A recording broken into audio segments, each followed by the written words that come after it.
Wengi watasema hizi pesa ndizo zilisababisha tukachelewa, zikatufunga tusione njia nzuri ya uzima.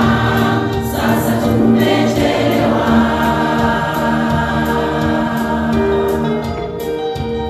Wengi watasema hizi pesa ndizo zilisababisha tukachelewa, zikatufunga tusione njia nzuri ya uzima.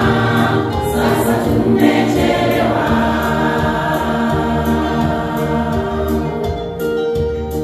Mtafute Mungu apatikanako, ungali mchana